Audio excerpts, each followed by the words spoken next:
When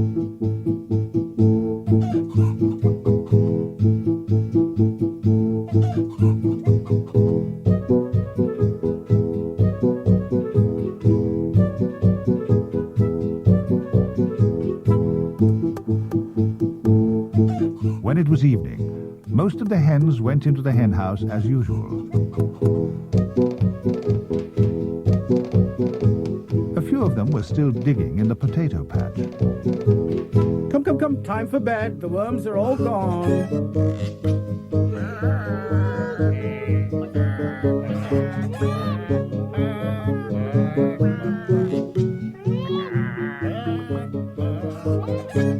I'm going to plant the potatoes now, and I don't want to see them dug up a second time. Is that clear? We're going to lock you behind bars for 3 weeks.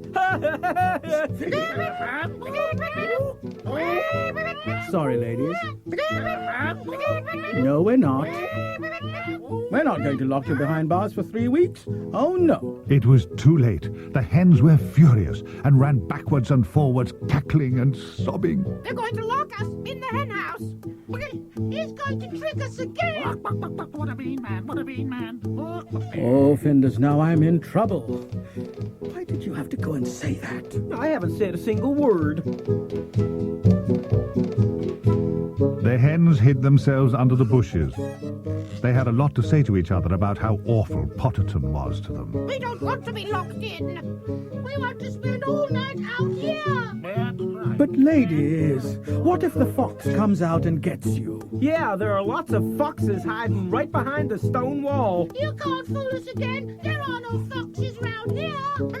Oh, yes, there are. Findus. It's no use going on at them. Let's just plant the potatoes and hope it all works out this time. So Potterton planted the potatoes for a second time. Findus planted his third hamburger and put an even higher safety fence around it. When they were done, it was nearly dark, but in the dark, the white hens were easy to see. They were watching and waiting.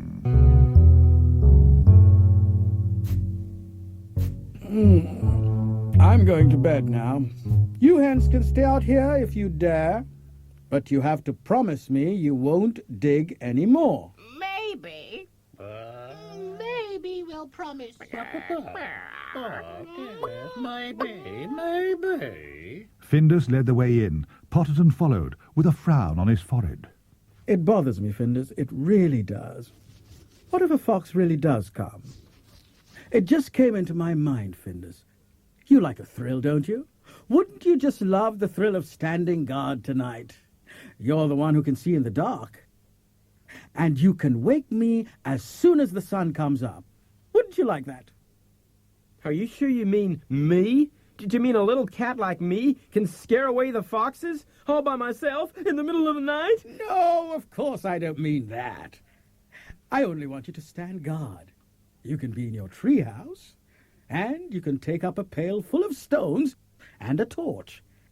And if the fox comes, you can rattle the pail and shine the light, and he'll be scared. The noise will wake me up, and I'll come out straight away. You're brave enough to do that, aren't you? Am I brave enough? When have you ever known me not to be brave? Of course I'll do it. Well done, Findus. I knew you would. Of course, it's only if I sit in the treehouse. And only if I have a pail. And only if I have a torch. Too. Potterton helped Findus get the treehouse ready. No fox could possibly get up there. Findus would be quite safe, and there was a good view of the whole vegetable patch. As for the milk pail, when they tried it out, it made a lot of noise.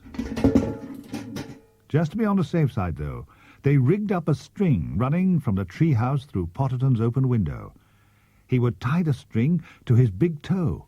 Then, if Findus pulled the string, it would be sure to wake him. It's lucky you're such a brave cat, Findus.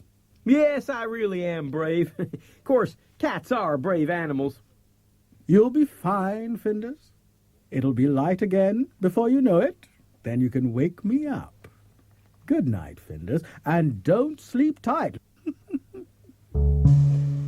Potterton, are you positive foxes don't climb trees? Absolutely positive. But come on in with me if you're scared. Scared? I'm not scared. I was just asking. Good night. I might be here in the morning. Potterton went to bed. He wasn't worried about Findus, that cat always managed. He was more concerned about the hens. Still, there hadn't been a fox around for a long time. It would really be bad luck on Findus if the fox picked this particular night. Findus sat on guard, alone. He saw the hens. They had nearly buried themselves under a bush. Oh, but they're just hens. I'm a cat, and things don't look so dark to a cat. No fox is going to come tonight. And if one does come, all I have to do is to shake the pail, shine the torch, and pull the string. Shake, shine, pull. Shake, shine, pull. No, nothing's going to happen. I'll just sit here on guard, quietly minding my own business, until Potterton comes out and takes over. All the same, it's very quiet. Hello, moon. I like you, moon. You make the night so nice and bright. And as for Fox, he's not in sight. But oh dear moon, please go down soon. I'd rather see the sun on me. Hello, moon. I like you, moon. You make...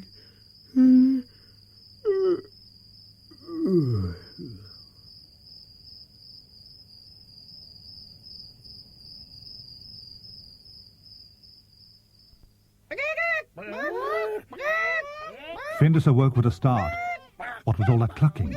Where did the darkness go? Was it the middle of tomorrow? He looked out of a treehouse. Help! Help! Shake, shake, shake! Shine, shine, shine! Pull, pull, pull! Potterton! Potterton! Wake up! They're all trampling on my hamburger! Findus pulled a string so hard, Potterton nearly flew out of the window. What's wrong? Is it the fox?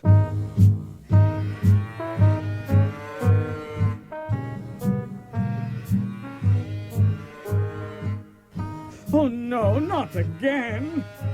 Potterton was out of the door in a rush with a broom in his hand. His whole garden was full of cows, at least 6 of them. They were trampling through his potato patch, through his vegetable patch, through his flower beds, and through his raspberry patch, too. What are you doing here? Get out! Get out! You're wrecking my whole garden! They're stepping on all our worms. Get rid of them. Get rid of them. Get rid of them. The cows, however, had no idea what all the fuss was about. They just stood there looking on and munching quietly in the way cows do. Leave my flowers alone! This is my garden, and I want you to leave by the same way as you came in. Do you hear? It's curious how curious cows are. You get them out of one place, and then they go into another, and after a quarter of an hour, the cows were still in the yard. And the flower beds and the vegetable patches were in even worse shape than before. We can't have this. I'll have to get some help. These are Farmer Crossman's cows. He'll have to help me. Stupid cows! You may be curious, but you're stupid! You hear me? All right, Findus. Cows are curious and stupid. As Potterton walked away, he scratched his head. He had an idea.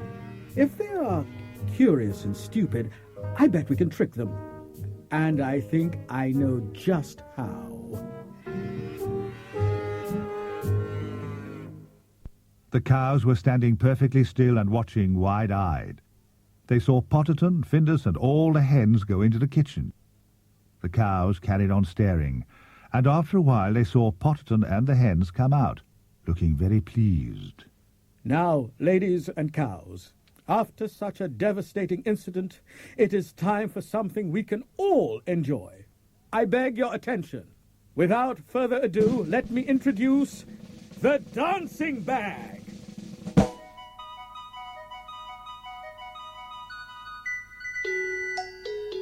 The hens all started to clap wildly, and the cows wondered what was going on. A paper bag jumped down the stairs outside the kitchen door. It hopped across the vegetable patch and stopped. The cows stared. They had never seen anything like this before. And they saw the paper bag start to jingle too, like a cowbell. The hens all rushed up to the bag.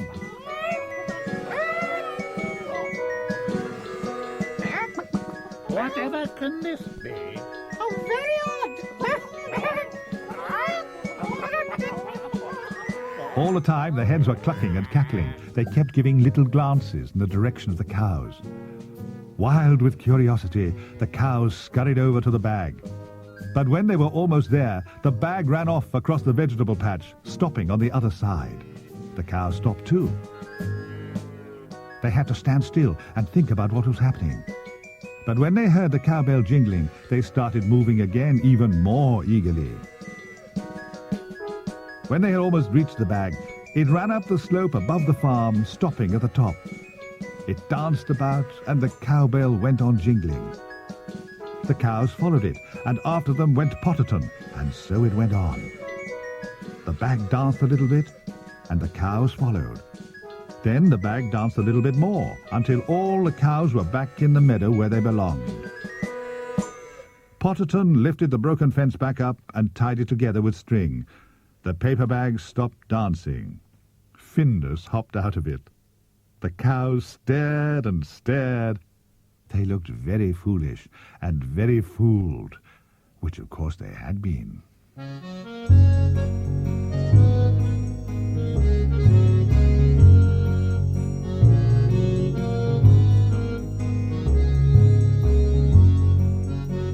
Well, I can't think of anything else that could possibly go wrong.